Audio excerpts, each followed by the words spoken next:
fiction to me is a mentality, and you adjust the level of reality relative to what people recognize and think about and like to see. Science fiction is a well-defined genre of literature, certainly film. But in the end, it's the audience, the public, sees this. They enter into this contract with the storyteller, and to make that illusion sustain itself, you've got to have enough recognizable information so that the story goes along. In my mind, science fiction is not so much the elaborate invention as this sustaining the illusion that what you're seeing is believable. And in my business of design, the challenge is to keep the invention fresh and still make it recognizable to enough people that it stays within the believable framework that is called science fiction.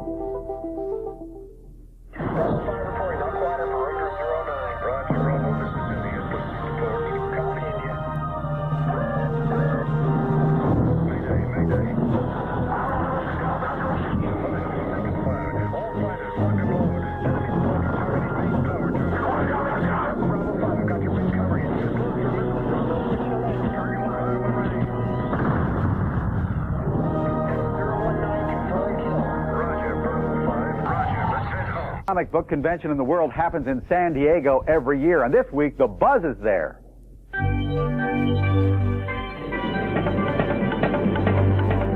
Do you know this man? You should. Meet the man who started the golden age of comic superheroes on the Buzz. And speaking of comics, come with us to San Diego for Comic Con. Nancy Holder is a nice person. What's she doing writing horror? And we're buzzing over to meet a master of effects, Steve Johnson.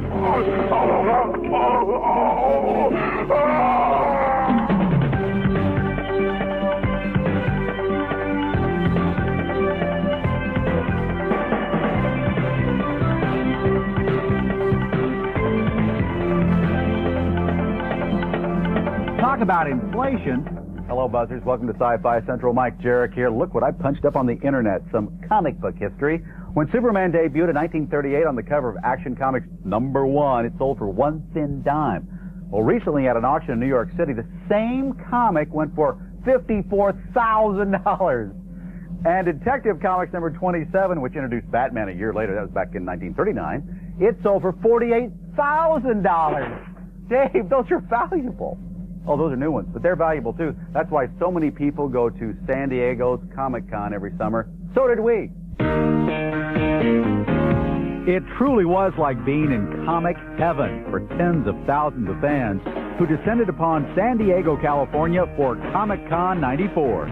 Tastes and trends in comic books have shifted since the first Comic Con was held back in 1970, but the hunger for new products continues.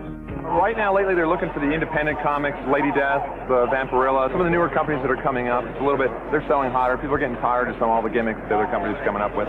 But there are still folks who prefer the days when a simpler superhero ruled the page. The idealism, the good versus evil, the normal guy that goes out and puts on a suit and beats up the bad guys. I think it's more like the old-fashioned world. It's still, it's good guy versus bad guy. And one of the things I noticed is back then the good guy would catch the bad guy and put him in jail, where bad people are supposed to be. Nowadays it's got vigilante. You can't read a comic book without the good guy killing all the bad guys. I'm Prime, you perverts! And Prime is going to make you pay! The comic characters of yesteryear will always have their devoted fans.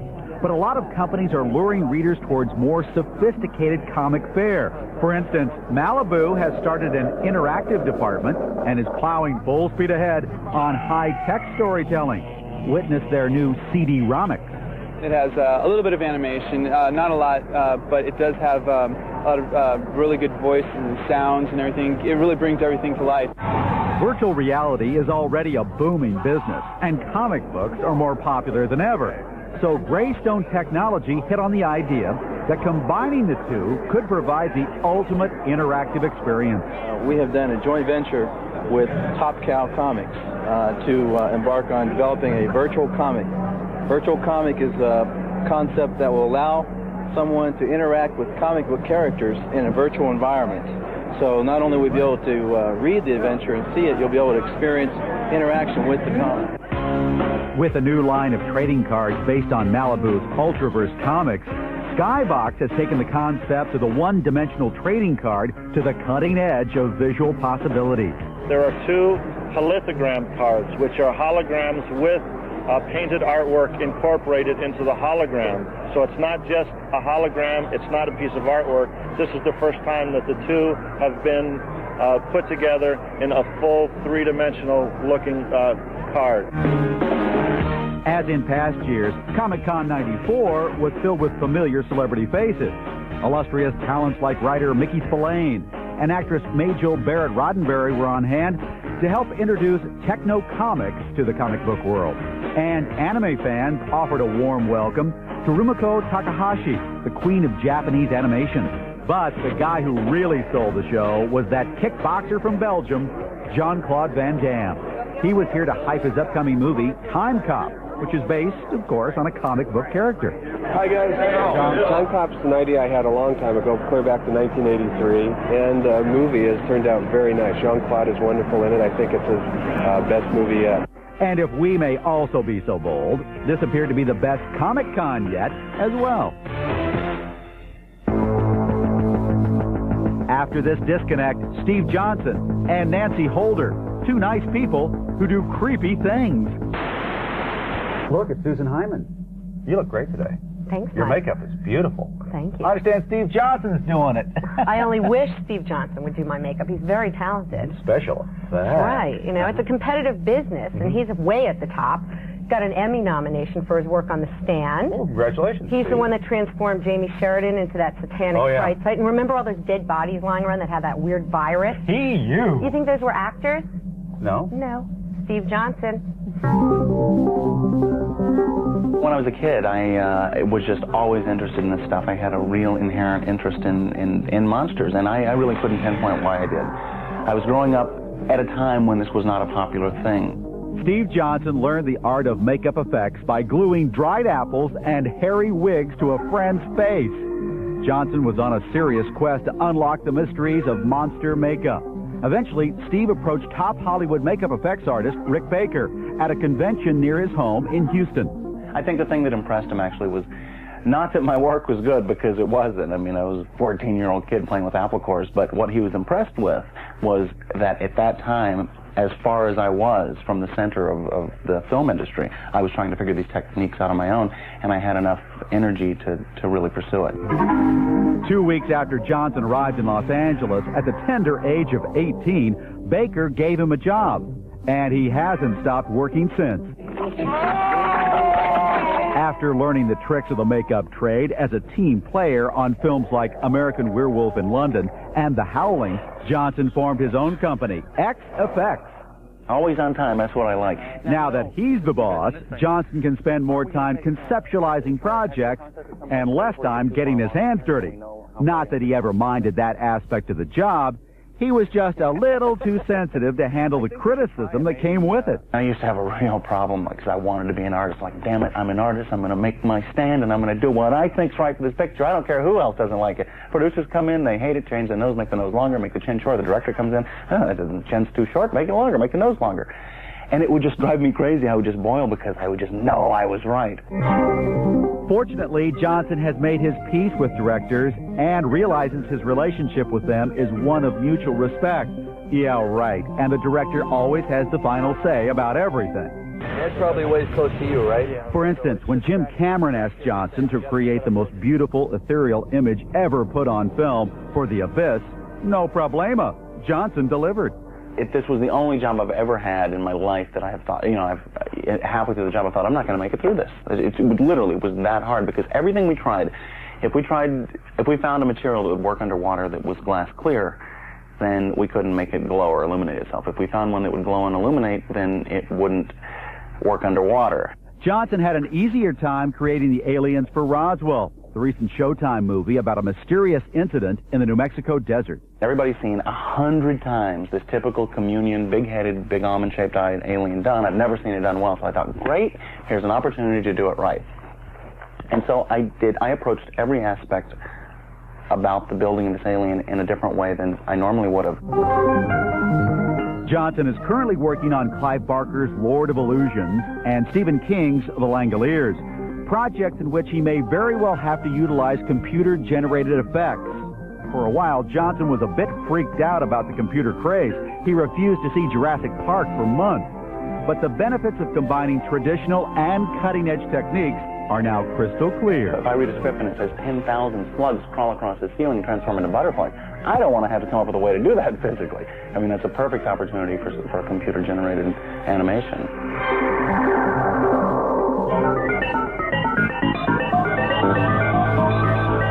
My name is Danny Owens. I would like to recommend The Second Life of Dr. Mirage comic book series from Valiant Comics. It delivers nice, clean storytelling and a wonderful storyline. The art's good, and it covers all the bases. It's a wonderful story. Hey, make sure you call the Buzz Board, open 24 hours a day, 213-851-7235. Give us information about a classic horror video maybe that you've seen recently. Share software titles with us. Tell us about a con that's coming up in your area. You know, while I'm in the horror cube here at Sci-Fi Central, I want to introduce to you an author we met recently at a Fangoria convention.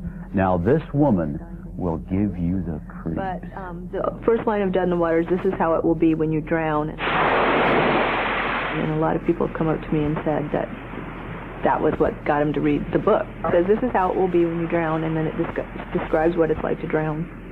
And I found out even more good drowning information since I wrote that book, because I have a forensic medical book, and I found out that when you drown, you froth. Oh, if only I'd known you froth. That's the kind of gleeful menace horror author Nancy Holder brings to her work.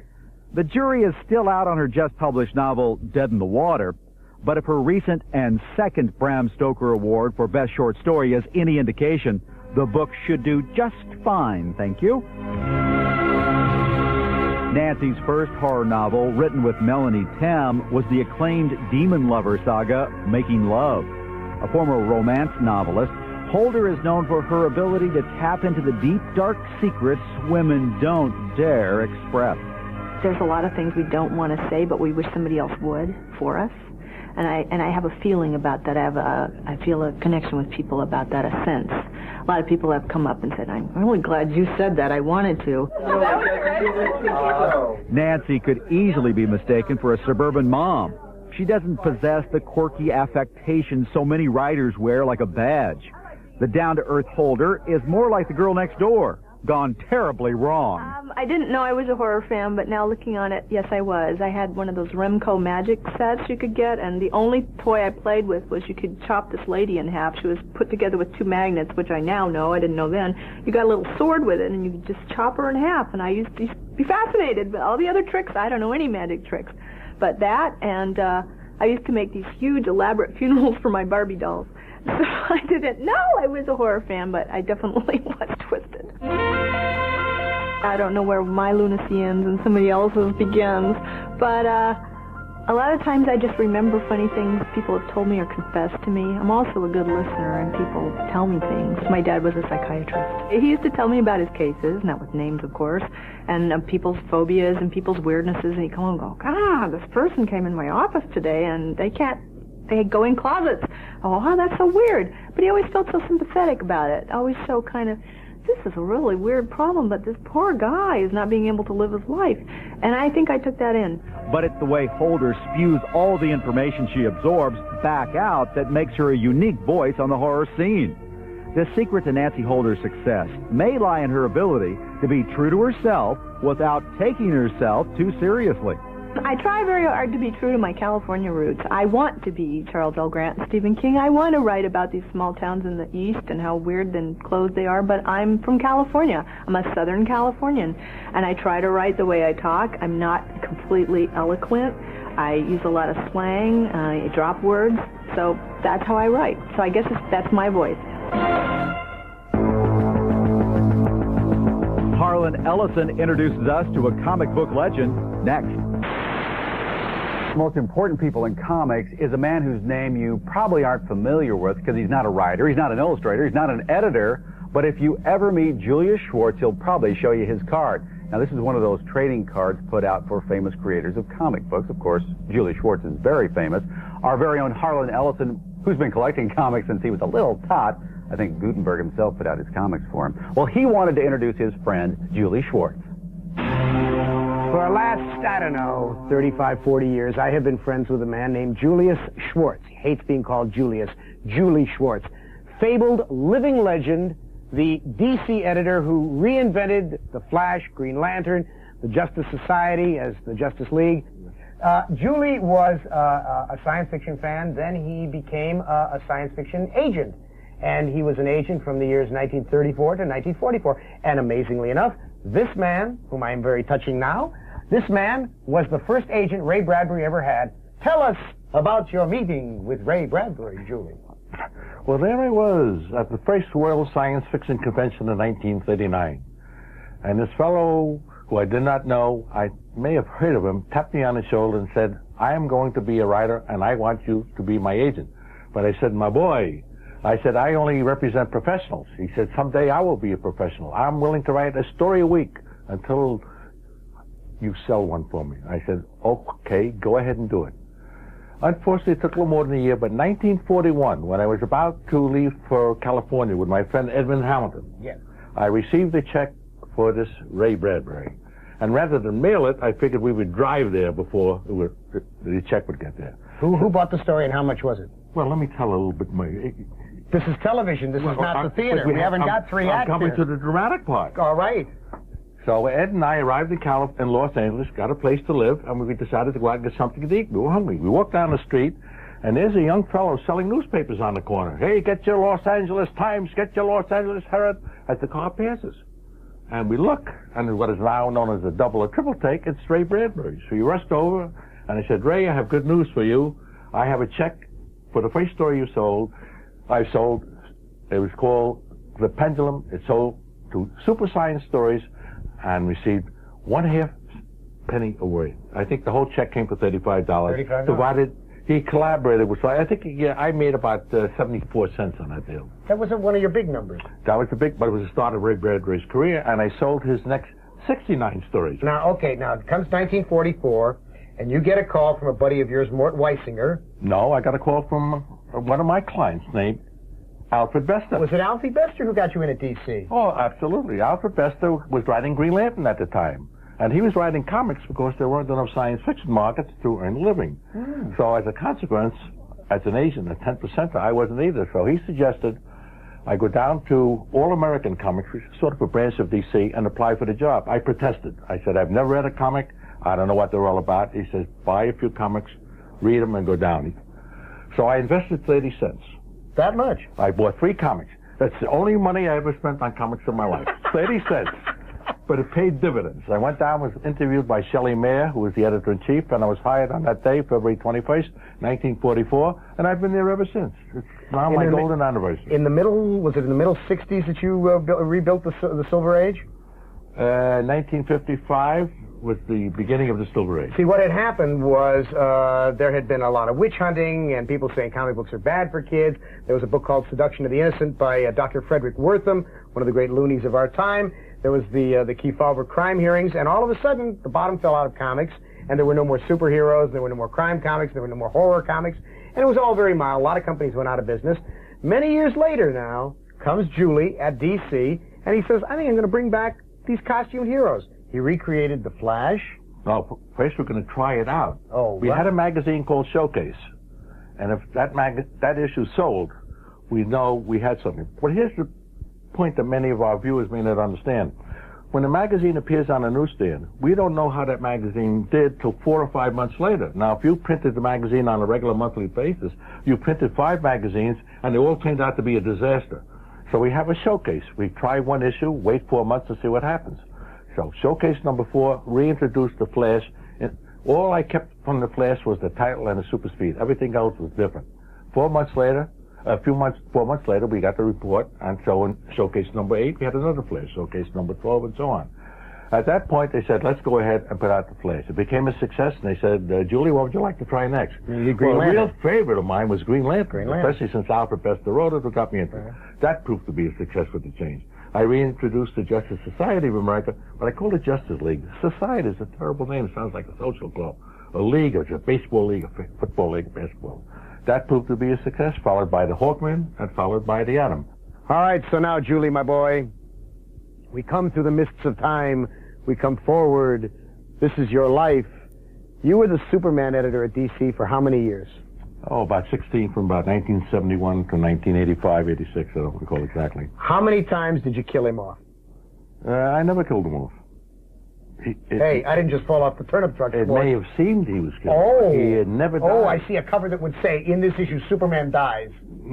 But he didn't really. Apparently he died. Because I started the story on page 1 and ended on page 23 usually, and the story was over, so Right. Superman had an unforeseen accident. Right. And everyone thought he was dead. Uh-huh. At the end we saw he was not dead. He was not dead. Unlike Even though at the end it said the end. But that did not apply to Superman. That applied to the story. Right. Unlike the current situation in which he was dead, but he's not dead. What's the finest moment you ever had in the world of science fiction? Oh, God. Oh. You can't think on your feet? Well, You're a I'm sitting living down, legend. A living legend. If I was standing on my feet, I've had so many great moments. Okay. All right, okay, here's the moment. I figured we'd get it. I was sitting in my office with Kate Swan and Murphy Anderson, who were doing my Superman. And Jeanette Kahn, who's the president of DC Comics, sent in her administrative assistant, as they call it now, and said, everyone into the conference room, this is very important, drop whatever you're doing. So I look at Murphy and I look at Kate, and we're all wondering, and I say, uh-oh, this is it. You're all going to get canned. Marvel has finally taken us over. DC is going out of business. This is the worst moment of my life. And got into the room, and on a long table were 4 bottles of champagne. Boy, this is really the toasting us and sending us open style. A few moments later, Jeanette Kahn comes in, holding a magazine clenched to her, and she announced to one and all that this is Julie's 70th birthday, and we prepared a surprise for him. And the surprise was this, and there's an issue of Superman in which I appear on the cover, and Superman is flying in with a birthday cake to wish me happy birthday. Well, I thought it was just a cover gag, but I turned the cover over, and the story is about me. So that, I guess, is certainly one of the super best moments of my life. Julie Schwartz has also reached another comic milestone. He recently celebrated 50 full years with DC Comics. Congratulations, Julie.